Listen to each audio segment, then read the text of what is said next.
dahil natutulog din ang tagapagbalita. 4 oras, perwisyong totoo. At ngayon, narito ang walang kinikilingan, walang pinoprotektahan.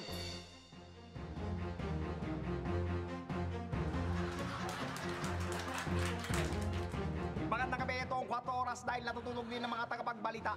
At sa ulo ng mga balita, buongan ng sobrang paglaki ng populasyon sa Pilipinas, naghain ng panukalang batas si Albay Congressman Edsel Laman na dapat hindi lalagpas ng 2 ang anak ng bawat mag-asawa.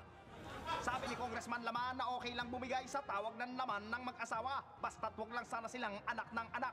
Mungkahi pa ni Congressman Laman na lahat ng batang lalagpas sa bilang, maging ang mga batang sobrang titigas na ng ulo, ay ipadadala na lang sa buwan.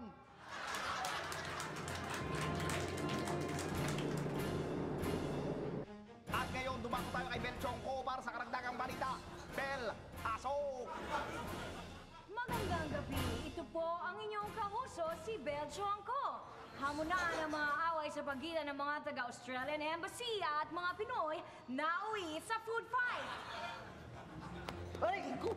Run away, cowards! Run away as fast as you can! Run away as fast as you run away from Iraq! Book, book, book, book, book, book. Run away like headless chooks! Run away! Run away! Go away! Go! Run away! Show the road you're the fast Elijah! What's the rush? Get tactics! Wala naman pong naulat na nasaktan as of press time. At ngayon, dumako naman po tayo sa instigador ng bayan, si Michael Riquez. Maraming salamat. Excuse me po. Maraming salamat, Bel. Modus operandi ng mga sindikatong nagpapanggap ng mga katulong, natiglo. Naghinala ang isang may bahay nang mapansin niyang mas maganda at mas maputi at mas magaling pang manamit sa kanya ang bagong katulong na nag-apply sa bahay niya. Magnanakaw pala ang babae. At ayun, nanakaw na si Mister. Kaya binabalaan namin ang lahat ng mga misis, huwag kayong kukuha ng katulong na mas maganda sa inyo. At ngayon, dumako naman tayo kay Papaya Guano para sa ating showbiz Tsaka Minute.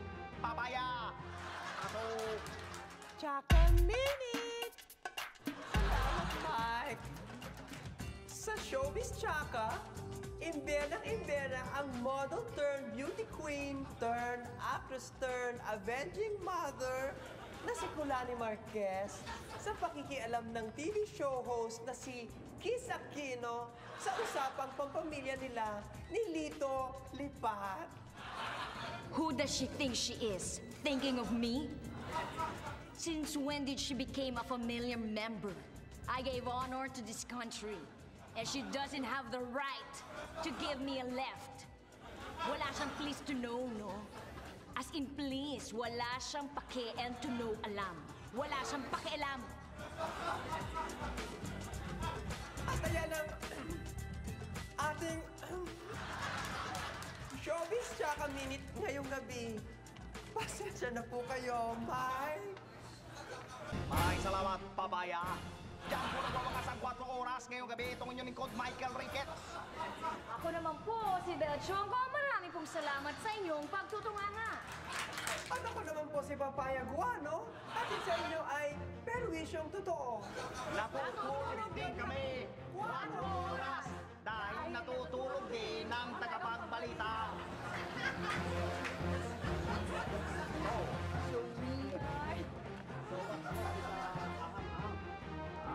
It is coming, my friend. I see the hormones.